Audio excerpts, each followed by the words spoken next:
বাড়িতে কাজ করতে গিয়ে বা রাস্তায় হাঁটাচলা করতে গিয়ে অনেক সময় আমরা লিগামেন্টে চোট পেয়ে থাকি। লিগামেন্টে চোট পেলে কি করা উচিত, কি করা উচিত নয়, এই সব প্রশ্নের উত্তর খুঁজতেই আজকে আমরা হাজির বিশিষ্ট শল্য চিকিৎসক ডক্টর শান্তি রঞ্জন দাশগুপ্তর কাছে। নমস্কার, আমি ডক্টর দাশগুপ্ত বলছি। আমি generally specialise in sports medicine, orthopaedic surgery, এটা নিয়ে আছি অনেক বছর ধরে। প্রায় কত হবে, ধরো 30-40 বছর হয়ে গেল প্র্যাকটিস এই সাবজেক্টের উপরে, এবং মাঠে ঘাটেও আছি অনেক দিন ধরে, 90 সাল থেকে। ওই প্লেয়ারদের নিয়ে একটু নাড়াচাড়া করি, তাদের কি হয় না হয় সেগুলো দেখি। আজকের বিষয়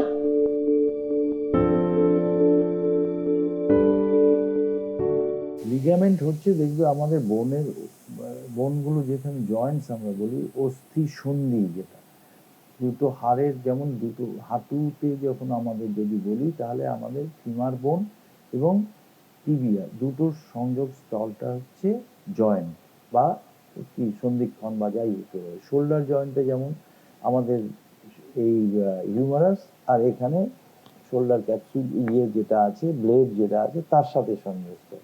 এই জয়েন্ট যেখানে হয়, সেটা বিধাতা আমাদের কি করেছে, দুটো জয়েন্টকে তো আটকাতে হবে, না তো ভুলে বেরিয়ে চলে যাবে। সেই আটকানোর যেই জিনিস দিয়ে, যেই পর্দা দিয়ে আটকানো হয়, সেটা আমরা বলি লিগামেন্ট। লিগামেন্ট হচ্ছে দুটো হাড়কে জুড়ে রাখে। এবার বিভিন্ন জায়গায় বিভিন্ন লিগামেন্টের বিভিন্ন নামকরণ হয়েছে। এবার জেনারেলি কি হয়, আমি হাঁটতে গেলাম, চলতে গেলাম, সিঁড়ি দিয়ে নামছি, আমার হঠাৎ করে দেখা গেল পাটা পেকে গেল। আমরা বাংলা ভাষায় যেটা মোচকে বলি, ইংরেজিতে বলি আমরা স্প্রেন। কোনো যদি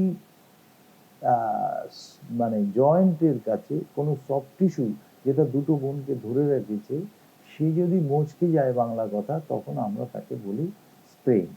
স্প্রেন যে কোনো জায়গায় হতে পারে, ইভেন তোমার জয়েন্ট ছাড়াও যে লিগামেন্টের জায়গা আছে সেখানেও হতে পারে। আর যদি স্পেসিফিক্যালি জয়েন্ট কভার করছে যেখানে, সেখানে আমরা বলি স্ট্রেন। একটা হলো স্ট্রেন, একটা হলো স্প্রেন। স্প্রেনটা হচ্ছে দুটো সন্ধিস্থলের জায়গায় যে পর্দা দিয়ে আটকানো হয়, তার উপরে যে মচকানো ভাব বা যে টুইস্টিং এফেক্ট হয়, সেটাকে আমরা স্প্রেন। আর এটা হচ্ছে যখন সে জয়েন্ট পাস করবে, একটা ইনভেরিবলি একটা জয়েন্ট থ্রু দিয়ে যাবে, দুটো জয়েন্টের উপর দিয়ে এটা ক্রস করবে তোমার লিগামেন্টটা, সেটাকে আমরা স্প্রেন বলি। একটা হচ্ছে লিঙ্গুইস্টিক্যালি তোমার শুধু জয়েন্ট নয়, যে কোনো জায়গায় হতে পারে। আর একটা যদি সত্যি জয়েন্ট ক্রস করে থাকে, তাহলে আমরা স্ট্রেন বলি, STRAIN। আর ওটা হচ্ছে SPRIN, স্প্রেন অ্যান্ড স্ট্রেন। দুটো গোলায় লোকে যে এর স্প্রেন হয়েছে বা স্ট্রেন হয়েছে, জয়েন্ট পাস করলে আমরা স্ট্রেন বলবো, জয়েন্ট পাস না করলে আমরা স্প্রেন।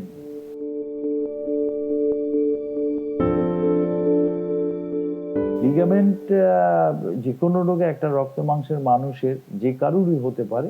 বাড়িতে থাকাকালীন ধরো সিঁড়ি দিয়ে নামছে, হঠাৎ পাটা মুচকে গেল, বা হাঁটতে হাঁটতে রাস্তায় কোনো গাড্ডার মধ্যে পাটা পড়ে গেল, তখন যেটা লিগামেন্টে চোট হতে পারে। এবার তোমার মোটর ভেহিকলসে রাস্তায় যদি কোনো ইনজুরি হয়, রোড ট্রাফিক অ্যাক্সিডেন্ট, তাতে লিগামেন্টে চোট হতে পারে। খেলাধুলার ক্ষেত্রে তো হবেই, হচ্ছে, অহরহ হচ্ছে, কারণ খেলাধুলায় সবসময় ব্যালেন্সিংয়ের উপর খেলাটা চলে।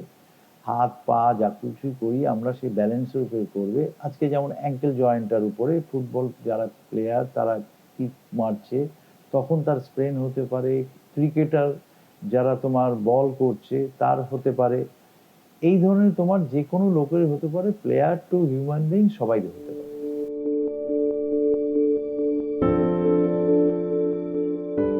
কোনো জিনিসই তোমার উইদাউট প্রেসক্রিপশন, ব্যথা হয়েছে বলে ব্যথার ওষুধ কোনোদিনই খেতে নেই। শুধু আমরা বলে নাই, এটা ভারতবর্ষে এটা হচ্ছে ইউজুয়াল প্র্যাকটিস। হসপিটাল যেখান থেকে তোমার ওষুধগুলো দেওয়া হয়, সেখানেও গ্রেডেশন করে দেওয়া হয় যে এর প্রেসক্রিপশন এন্টারটেইনড হবে, এর প্রেসক্রিপশন হবে না। বিভিন্ন লেভেল অনুযায়ী ডাক্তারদের পারমিশন দেওয়া হয়। আর যে ওষুধে তোমার ক্ষতি করে না, সেগুলো পানের দোকানে পাওয়া যাবে, সেগুলো ওষুধের দোকানে পাওয়া যাবে। সেটাকে ওরা বাজারে, যেমন মাল্টিভিটামিন, তুমি দেখবে আমেরিকা থেকে, ব্রিটেন থেকে আসছে, এক একজন বাড়ির জন্য মাল্টিভিটামিন নিয়ে আসবে। এই মাল্টিভিশনের বড় বড় কৌটো এগুলো হচ্ছে ওদের পানের দোকানে পাওয়ার ব্যাপার, ওগুলো নেই। প্যারাসিটামল সেটাও সব জায়গায় দেবে না, কেন প্যারাসিটামল আমরা মুড়ি মুরগির মতো খাচ্ছি, কিন্তু এই প্যারাসিটামল হচ্ছে শরীর থেকে লিভার হয়ে বেরোয়। তো কারো যদি লিভারের কিছু প্রবলেম থাকে, সে যদি মুড়ি মুরগির মতো ওই ব্যথার ওষুধ হিসেবে প্যারাসিটামল খায়, সেটাও কিন্তু হার্মফুল। সেই জন্য তুমি প্রচুর খাচ্ছ প্যারাসিটামল ব্যথার ওষুধ হিসাবে, তো আমাদের উচিত হচ্ছে ওটা মাঝে মাঝে ধরো 6 সপ্তাহ অন্তর কি 3 মাস অন্তর আমাদের চেক করা যে আমাদের লিভার ফাংশন ঠিক আছে কিনা, তাহলেই আমি পারবো। সেজন্য মানে সত্যি কথা বলতে মেডিসিনের ইউজেস আমরা যতটা করি তার চেয়ে অ্যাবিউজেস বেশি হচ্ছে। এবং আমাদের দেশে তুমি যদি দেখো, আমার মনে আছে যখন গ্যাট চুক্তিতে আমরা সই করলাম 91 সালে, তখন যখন প্রণব মুখার্জিকে জিজ্ঞেস করা হয়েছিল যে এটা করলে তো ওষুধে বিশাল বড় লিফট করবে, আমাদের কি করে চলবে, তো উনি বলেছিল এর জন্য কোনো ভয় নেই। এটা অ্যাসেস করে দেখা গেছে হিউম্যান বিইংসের চিকিৎসা এখন আরো নতুন নতুন বেরোচ্ছে, তখন উনি বলেছিলেন 360খানা ওষুধ লাগে হিউম্যান বিইংকে ট্রিট করতে।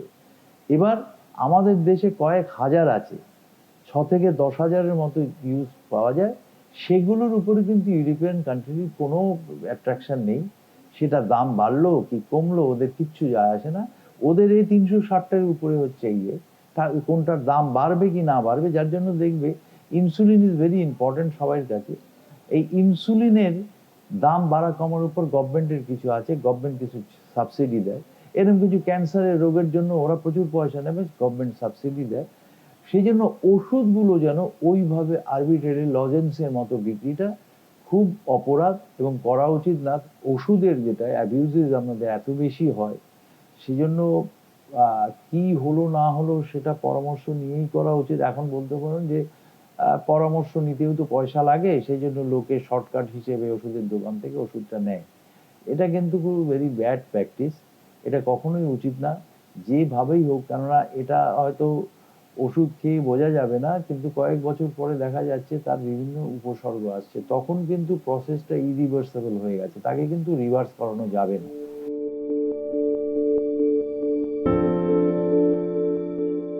যেটা হয় না, একটা কাউন্টার ইরিটেন্ট হিসেবে কাজ করে।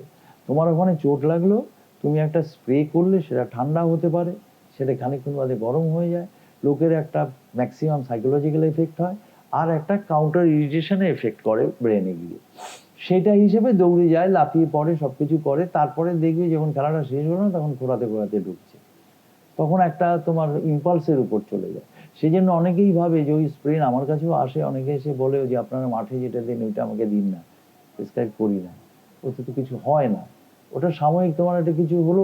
এবার অনেকে আমি পেশেন্টদের দেখেছি ওরা বাড়িতে রাখে ওইসব দেখে, এবং ওরা কিন্তু এসে বলে ওইটার পরে ওইটা দেওয়ার পরে রাতটা ঘুমাতে পেরেছি, দ্যাট ইজ ফাইন, কোনো প্রবলেম নেই, ও ভালো থাকলেই হলো, ও সুখেই হলো। ওর থেকে যদি তুমি সাইন্টিফিক এক্সপ্লেনেশন চাই আমি দিতে পারবো, ওটা দেওয়া যায় না, নেই।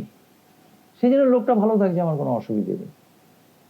তো যেমন দেখবে আমরা বাম ইউজ করি, মাথা ধরেছে বাম ইউজ করলাম, এজোল্ড ছিল, চাইনিজ বাম খুব নাম করা ছিল, তাই করি। ওটা কেন, এটা কাউন্টার হিসেবে কাজ করে এবং সেটাই ভালো হচ্ছে, লোকটা ভালোই, আমার তো কোনো ঝগড়া নেই, ভালো থাকলেই হলো। এক্সটার্নাল অ্যাপ্লিকেশন ক্ষতি কিছু করবে, ইন্টারনাল অ্যাপ্লিকেশন করতে গেলে 5 বার ভাববো কি খাচ্ছি কি না যাচ্ছি, সেটা আমার সিস্টেমকে কিভাবে ক্ষতি করতে পারে এটা ভেবে দিতে হবে। যার জন্য এই ওষুধের কথা বললাম, যে দোকান থেকে নিয়ে এসে খেয়ে নিলাম, তারপর ব্যথাটা কমে গেল, স্প্রেন, আমি ভাবলাম বেঁচে গেলাম, সেটা ক্ষতি হয় ওইখানে।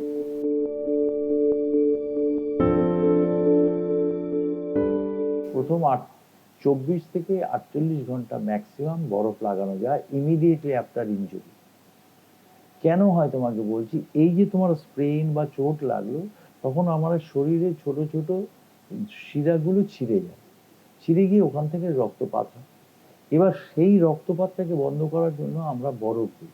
কিভাবে, ওই বরফটা দিলে ওই যেই ছোট ছোট শিরাগুলো ফেটে গেছে তার মুখটা ক্লট বন্ধ হয়ে যায়, তখন আর রক্তটা বেরোবে না। সেই জন্য রক্তটা বন্ধ করার জন্য immediate ice application is mandatory, ঠিক আছে।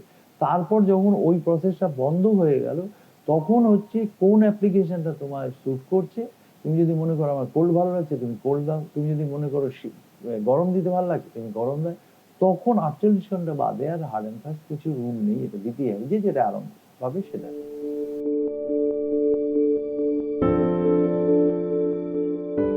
আমাদের 1 নম্বর চিকিৎসা হচ্ছে রেস্ট টু দ্য পার্ট। কি করো আর না করো, you give rest to your part. যেমন দেখবে জোকোভিচ কিছুদিন আগে ক্রাচ নিয়ে চলতো, মনে আছে কিনা যদি স্মরণ করে থাকবে, দেখবে ক্রাচে চলছে, তারপরে 1 মাসের মধ্যে নেমে খেলছে। তার মানে ওর ওই ইনজিউর্ড জায়গায় ও কিন্তু কোনো রকম স্ট্রেস দেয়নি, কোনো রকম বডি ওয়েট ফেলছে না, ওটাকে রেস্টে রেখেছে, দ্যাট ইজ কল্ড রেস্ট। তারপরে যখন রিকভারি করলো তখন কিন্তু কোর্টেও চলে গেল। আর আমাদের এখানে ঠিক উল্টোটা, আমাদের এখানে কোনো ইনজিউর্ড প্লেয়ারকে যদি বলো ক্রাচ নিতে, সেও বাবা ক্রাচ নেব করে 2 হাত পিছিয়ে যায়। কিন্তু ওই নীল চটি বলো, অ্যাঙ্কেলের চটি বলো, তুমি বরফ ঘষো, বরফ লাগাও, সবকিছু করো, সঙ্গে সঙ্গে তুমি ক্রাচ দিয়ে যাও, ভাই এই পায়ের উপর তুমি কোনো ওজন দেবে না যতক্ষণ পর্যন্ত তোমাকে ডাক্তার না বলছে।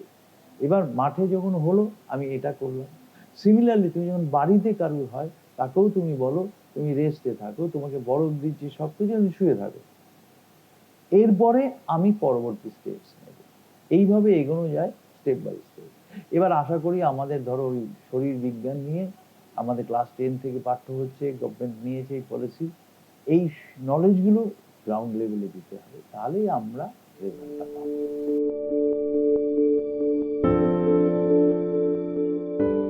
প্রথম কথা হচ্ছে কখন করব, হচ্ছে আমার রেস্ট টু দ্য পার্ট যখন আমি বলছি তখন এই ক্রেপটা আমাকে হেল্প করবে রেস্ট টু দ্য পার্টে। আটকে রেখেছি, আমি ওজন দিচ্ছি না, কিন্তু আমি হাঁটবো না। এবার যখনই ধরো আমি হাঁটছি, এই মুভমেন্টটা হচ্ছে, তখন এই জয়েন্টটাকে আমি ফিক্স করে ফেলতে পারি উইথ ক্রেপ, আটকে দিলাম এক। নেক্সট হচ্ছে তোমার ওটা কিভাবে বাঁধবো, সেটার পলিসি হচ্ছে আমি ডিস্টাল মানে অ্যাওয়ে থেকে ইনে আসবো। যেমন ধরো আমার অ্যাঙ্কেলে লেগেছে, আমি পায়ের পাতা থেকে জড়িয়ে উপরে উঠবো। আমি যদি হাঁটুর তলা থেকে জড়িয়ে নিচে যাই, তাহলে পরের দিনই তুমি দেখতে পাবে পাটা ফুলে গেছে। ভেনাস রিটার্ন যেখান থেকে হচ্ছে সেখান থেকে ঘুরবে ব্যাপারটা, উপর থেকে না।